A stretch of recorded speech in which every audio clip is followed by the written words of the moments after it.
The town's Stormwater Bylaw Working Group has spent the past year identifying gaps in current stormwater management practices and recommending improvements aimed at reducing flooding and erosion. Their work faced its first round of scrutiny from both town officials and the public at a select board meeting on July 22nd, followed by a listening session on August 5th.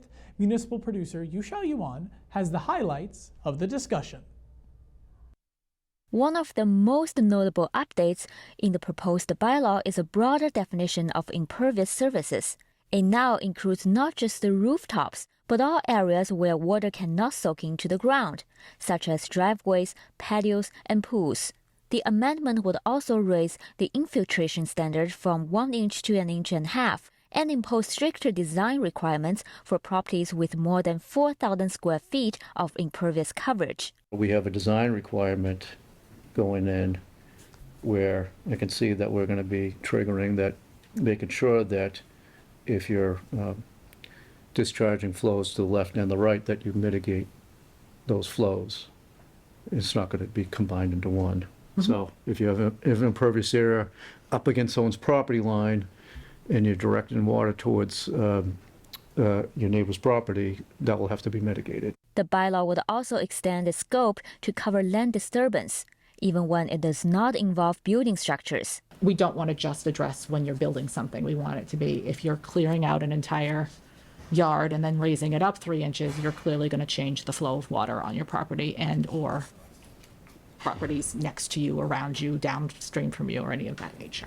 At the listening session, while only a handful of residents shared comments, many said the bylaw, though well-intentioned, only tackles a fraction of a much larger issue. All the things that you're talking about would be beneficial, but it's a drop in the bucket. Dan Sauchi, a resident of Pennsylvania Avenue who said he restored a stream near his property, pointed to poor infrastructure maintenance as a key issue, highlighting clogged catch basins and an overgrown retention basin near Rosemary Lake. The whole area is just full of Japanese knotweed. It's all been taken over by Japanese knotweed, and nobody addresses it. So that I don't know how the retention basin is continuing to function the way it is because it's not maintained. Sauchi also criticized the road design choices that direct the rainwater straight into storm drains rather than allowing it to filter into the soil. He believes development has disrupted groundwater water flow, citing a dried-up spring on his own land. The main thing is that we're overdeveloped, and the groundwater is not going back where the water is not going back to the ground where it belongs. On Brookside Road, resident Franklin Gold raised concerns about how the town handled its own construction projects, describing erosion risks created by recent road work near his home. They came through and basically cleared all of the trees and brush, which left bare ground, for like 100 feet in front of, 100 feet wide, 6, 8 feet deep in front of my house. And it was like, well, where do you think the water's going to go? Town engineer Tom Ryder said he would investigate Gold's concern. Because this is kind of new to me right now. But he added going forward, the town will incorporate stormwater drainage into every project, and a town-wide analysis is on the way to identify opportunities for improvement. We are locating areas in town to create more drainage opportunities, infiltration opportunities, treatment, and storage. Gold also called for clearer rules around what qualifies as a de minimis change. He worried even small upgrades like reshaping a driveway could trigger a costly and time-consuming review. Town officials explained those definitions will be spelled out in supporting regulations, which are still being finalized. The bylaw has been made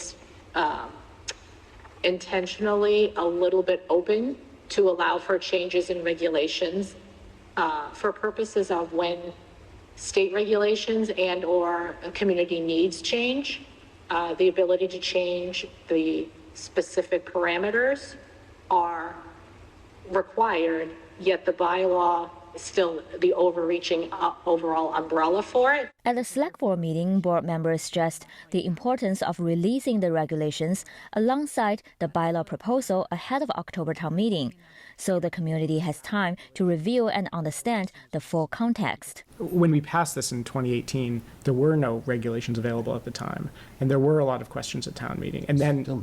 And then we never even passed, the select board never even passed regulations. During the hearing, Franklin Gold also called for a cost-benefit analysis, raising concerns that the bylaw may impose financial burdens without addressing root causes. Are we trying to come up with, and while this may be helpful, right, are we not solving the fundamental problems, and we're kind of putting a Band-Aid on them, and what may be a somewhat expensive Band-Aid? Working Group member and Select Board member Josh Levy responded to several of the concerns, explaining stormwater review will be integrated into existing permitting processes to minimize additional burden, and the bylaw's primary goal is to prevent stormwater runoff from impacting neighboring properties. The other problems that you and other people have raised, related to streets or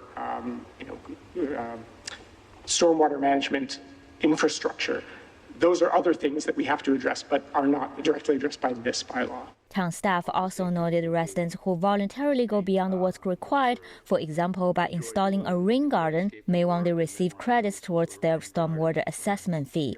For Needham Channel News, I'm Yu Xiaoyuan.